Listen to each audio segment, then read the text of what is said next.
অত্যন্ত সুন্দর দয়ালের মুখ থেকে মধু মিশ্রিত কিছু বাণী শুনলাম, কিছু গান শুনলাম। একটি গান শুনলাম, বিজ্ঞানময় বিধাতা যিনি আত্মারূপে আছেন তিনি নবরূপে নিজেই নারায়ণ। আমার পাগল মন চিনলি না রে গুরু কেমন ধন। আচ্ছা, অন্ধ মানুষের চোখে যদি আপনি টর্চ লাইট মারেন ও কি কিছু করবো আপনার? কারণ সে চোখে দেখে না। এখন তারা যদি আপনি শখ করে একটা আয়না কিনা দেন, কোন উপকার হবে? তাও হবে না, কারণ সে চোখে দেখে না। তো নবরূপে নিজেই নারায়ণ আসছে, এটা যে আমি তারে দেখে চিনবো, চিনার একটা ব্যবস্থা দয়াল করে দিছে না? কোথায় করে দিলেন? এই গানটার মধ্যে আসলেন। এই তিন ধারা প্রাপ্ত যারা আল্লাহ, নবী, আলী, তারা তোমার মুর্শিদ হলো তাদেরই একজন। তৌহিদেরই দ্বার খুলিয়া সরকার রশিদ বলে, দেখ নাসাইয়া তারা এক আসনে বসা রয় চারজন। অত্যন্ত ভালো ধর্ম বিষয় নিয়ে কথা বললেন। তো বিয়াদবি মাফ করবেন, আমি কখনো বলি না, তারপরও না বললেই বা কেমন হয়। কবির কল্পনা, ছেলে খেলার কল্পনা আমরা করতেছি, আলাপ আলোচনা আপনারা জ্ঞানবান বিবেকবান আপনারা করছেন, বিবেক বিবেচনা বলি ধর্ম সবার ঠাই। গানের পিছে কথার পাশে কথা যদি না হয় সে গানের সুযোগ সুবিধা। দয়াল যা বলেছে, আমি ভিখারি, আমি শিষ্য, আমার অনেক ভুল ত্রুটি হবে। বেশি দিলে না বুঝলো, কম দিল তো বুঝলি। হ্যাঁ, বলা হয়েছিল মানুষ হত্যা, এইটাও এক শ্রেণীর মানুষ ধর্ম বলে গ্রহণ করে। সহিংসতা, এটাও ধর্ম বলে গ্রহণ করে। তাহলে এটা কোন ধর্মের নিশানি? আর একটা ধর্ম হলো সহজিয়া, ধর্মের শেষ নাই।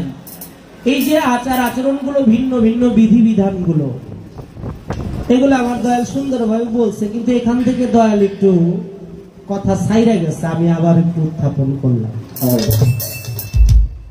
দয়াল যেন আমার প্রতি বেজার না হয়, আর বেজার হইলো আমার কষ্ট আসবে না। একদিন পিরানে পীর দস্তগীর মাহবুবে সোবাহানি শেখ মহিউদ্দিন বড় পীর আব্দুল কাদের জিলানী তিনি ডাক দিলেন হযরতে খাজা খাজাগান কুল্লে খাজা আতায়ে রাসূল সুম্মাই আজমিরি খাজা গরিব নওয়াজকে।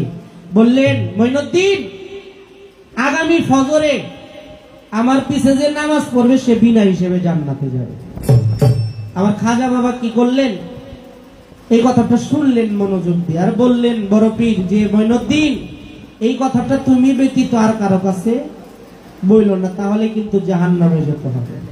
খাজা বাবা জাহান্নামের ভয় না করে ওই কথাটা শোনা মাত্র সারা রাত ভরে গ্রামবাসী যারা ছিল সবাইকেই জানাইছে যে ফজর ওয়াক্তে বড় পীরের পিছে যদি কেউ নামাজ পড়ে সে বিনা হিসেবে জান্নাতে চলে যাবে।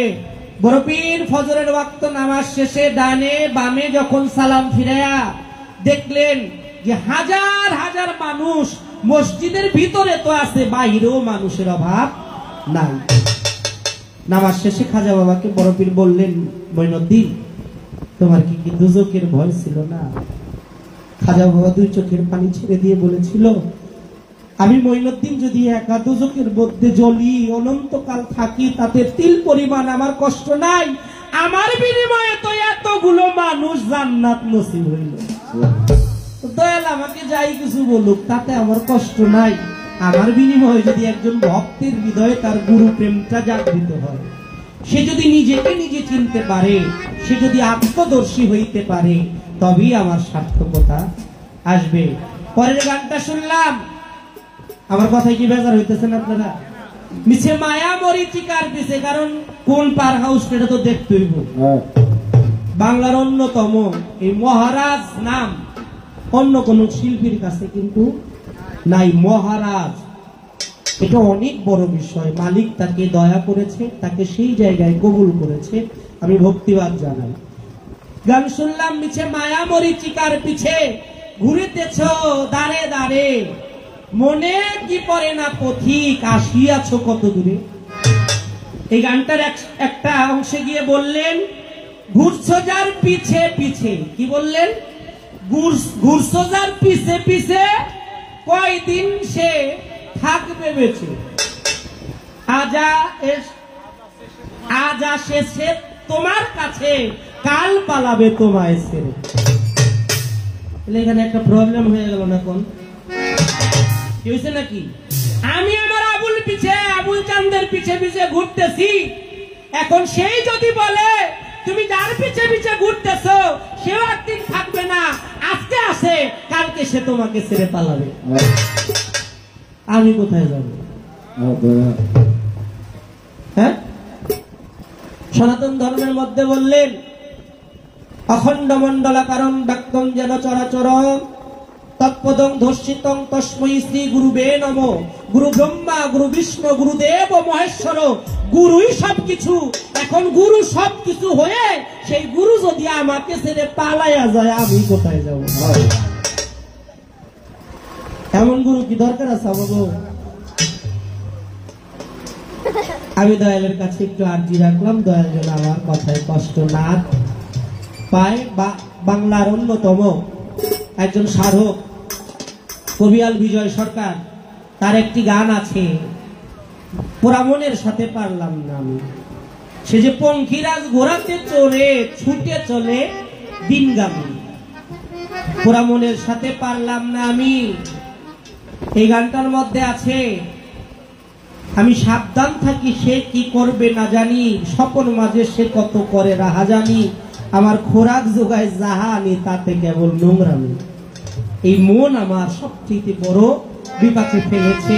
সেখান থেকে আমার এই মন চোরাকে ধরার জন্য, মনের অধিকারী হওয়ার জন্য, মনটাকে বসে আনার জন্য দয়ালের চরণে আবার কিছু, কারণ মনটাই যদি আমার বসে না থাকে, নামাজেও আমার কাজ হবে না, রোজাতেও আমার কাজ হবে না, গুরু ভজনেও আমার কখনো মন বসবে না। তাই সেখান থেকে এই গানটি